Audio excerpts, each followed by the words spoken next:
En cualquier ficción, las transiciones entre escenas son muy importantes porque el escritor no puede y tampoco debe narrar absolutamente todo de la vida de sus personajes. Hay que elegir esos trozos que suceden en un espacio y en un tiempo determinado para contar lo que sea relevante a nuestra historia.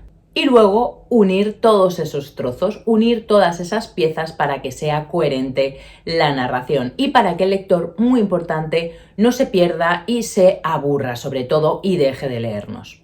Así que en este vídeo quiero contarte qué son las transiciones entre escenas y sobre todo cómo elaborarlas de una forma correcta.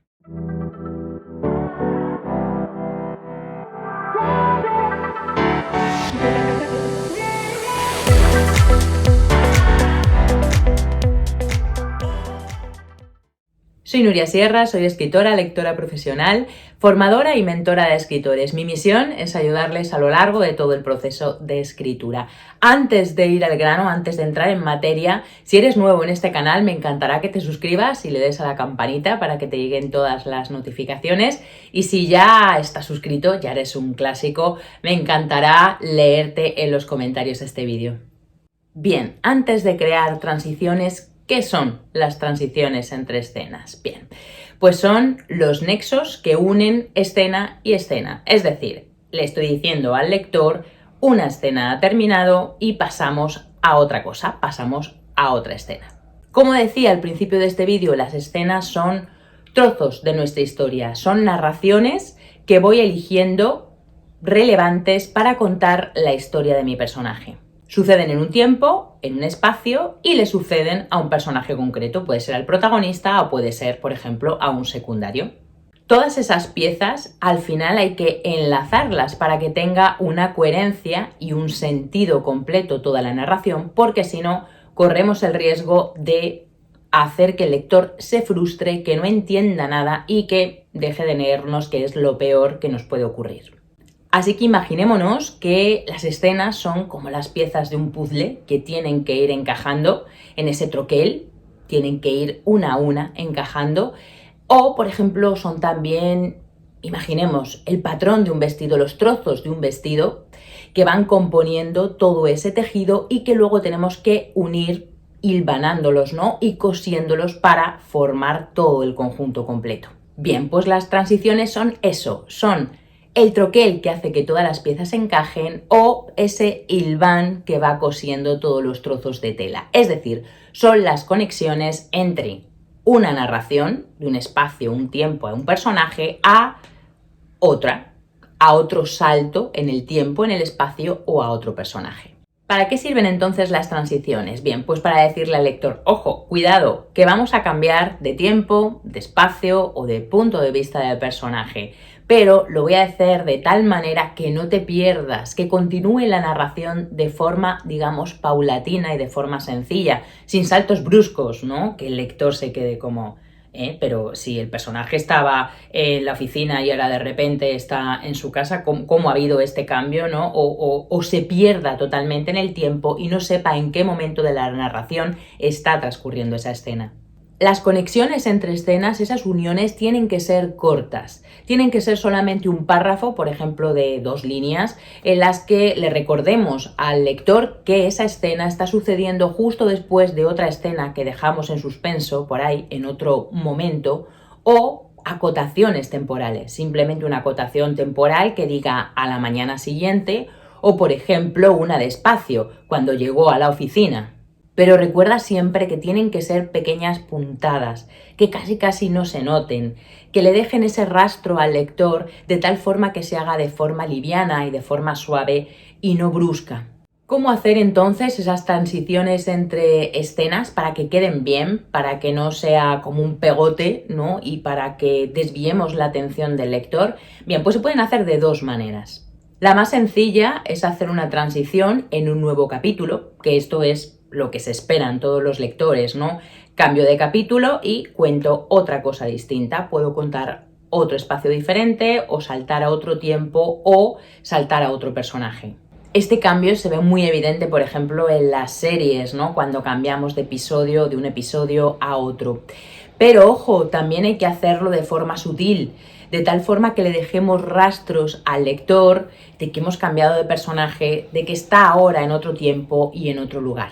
Me vas a permitir que te ponga ejemplos prácticos de las transiciones entre escenas gracias a partes y fragmentos de mi novela, La mujer que vendía el tiempo. No para tirarme el folio de wow, tengo un libro, aunque bueno, te diré que ya ha salido la segunda edición y que te pondré por aquí debajo el enlace por si te interesa adquirirla. Pero bueno, vayamos a lo que nos importa, que es poner ejemplos de mi libro. ¿Para qué? Para que veas que se pueden hacer de forma sencilla, que no hay que complicarse tanto la vida en hacer las transiciones y que si yo lo he hecho, lo puede hacer, te aseguro, cualquier persona.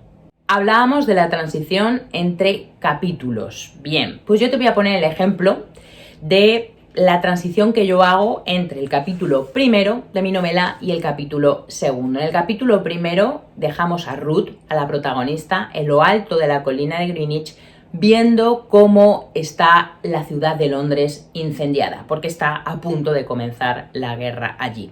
Y dice así, la última frase del capítulo, bien, del primero. Desde allí, Londres parece una maqueta construida por un niño, un escenario prefabricado que una mano de gigante pudiera aplastar. Y ahí dejamos en suspenso a Ruth, ¿no? A la protagonista que está, bueno, pues preocupada porque está viendo cómo Londres está siendo bombardeada. Y hacemos la transición al segundo capítulo. Y en este segundo capítulo lo que hacemos es cambiar de escenario y cambiar de personaje. Pero al lector le estamos diciendo que esto está sucediendo prácticamente de forma simultánea en el tiempo. Y el capítulo 2 dice así: Erika se muerde un padrastro del dedo índice. Al tirar, un punto de sangre le colorea la uña. Se lo chupa mientras mira por el ventanuco los pies de la gente, el trasiego de zapatos que van al mercado, a la estación de tren, al trabajo en la fábrica. Bien, hemos cambiado de escenario, ahora tenemos otro personaje que es Erika, que está en la oficina de la protagonista. El lector aquí tiene muy claro que estamos presentando a dos personajes distintos y que hemos cambiado completamente de escenario, que si fuera una cámara de cine lo que habríamos visto es, bueno, la colina, ¿no?, de Greenwich, y de repente, wow, hubiésemos cambiado directamente a ver la oficina de nuestra protagonista, de Ruth. Esta es la forma más sencilla, pero hay otra forma también de hacer transiciones que no siempre es cambiar de un capítulo a otro, sino que podemos hacer transiciones entre escenas dentro de un mismo capítulo. Y esto es más complicado porque cada cambio que hagamos no puede ser brusco, sino que hay que avisar o ir dejando, como decíamos, miguitas o rastros al lector para que no se pierda. Así lo que podemos hacer es dejarle acotaciones de tiempo o acotaciones de espacio.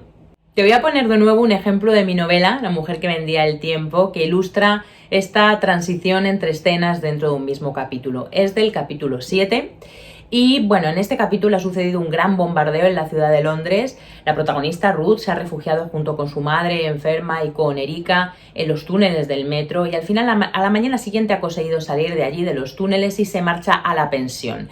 En la pensión les abre el dueño de la pensión, el señor Landonsky, y dice lo siguiente. El final de esta escena dice: ¿Cómo se encuentran? ¿Han estado en el refugio de Piccadilly? No habrán visto a mi mujer, ¿verdad? Salió antes que yo y nos perdimos. Acabo de llegar y no está, dijo el hombre echándose a llorar. Ruth empujó la silla de ruedas hasta el centro del hall y se desmayó. Y ahí, en el cine, digamos, habría un fundido a negro, ¿no? De repente hay una elipsis, porque no sabemos qué es lo que ocurre mientras Ruth está desmayada, y la siguiente escena comienza así. Cuando se despertó, no recordaba nada. Al incorporarse, vio el bulto que formaba su madre bajo el edredón de la otra cama. Bien, sencillo, es decir, hemos cambiado de tiempo y simplemente con hacer una acotación de cuando se despertó, ya sabemos, el lector ya sabe que el personaje ha cambiado de tiempo y ha cambiado probablemente de espacio, ¿no? Porque está en una cama, ya está en otro lugar distinto que no es el hall. Otro ejemplo, aquí lo que hay es un cambio de personaje, con lo cual el lector va a tener pocas dudas, ¿no? Va a seguir bastante bien la narración. Venimos de una escena de Ruth, donde, bueno, ha quedado herida porque hay un carromato que la ha atropellado y demás, y vamos a pasar a Erika. El final de la escena de Ruth dice: las aguas se tragaban los restos de la batalla, engullían los objetos de toda una vida, los sueños de la magullada Londres. Y de repente pasamos a una escena simultánea que le está sucediendo a Erika, el otro personaje, ¿no? Erika estaba barriendo la acera y las escaleras de bajada al sótano. El suelo estaba lleno de cemento y ladrillo machacado, pero el edificio seguía en pie. ¿Veis? Hemos cambiado de escenario y hemos cambiado de punto de vista a otro personaje totalmente distinto. O hacer acotaciones temporales tan sencillas como, por ejemplo, la que comienza el capítulo 7 de mi novela, que dice: a finales de septiembre cayeron las primeras heladas. Venimos de un capítulo anterior donde era mediados de agosto, con lo cual el lector ya está ubicado, ya sabe que es septiembre, que hemos cambiado de tiempo y que ha avanzado la narración. Estas transiciones, para hacerlas más evidentes, se puede dejar un espacio en medio, una línea blanca en medio, o se puede, separar una escena de otra con una línea, aunque la verdad es que visualmente no me gusta tanto la línea como el espacio en blanco. Así se hace mucho más evidente para el lector que estamos cambiando de escena. Para resumir, recuerda que las transiciones, esas conexiones entre escenas tienen que ser cortas, pueden ser acotaciones de tiempo, de espacio, puede ser una línea en blanco, pero lo que hay es que dejárselo muy claro al lector para que no se frustre y para que no deje de leer. Y hasta aquí el vídeo sobre qué son y cómo hacer transiciones entre escenas. Espero que te haya resultado útil. Si te ha gustado, ya sabes, como siempre, manos para arriba en YouTube. Me encantará que lo compartas con quien creas que le puede interesar y muchísimas gracias por verlo.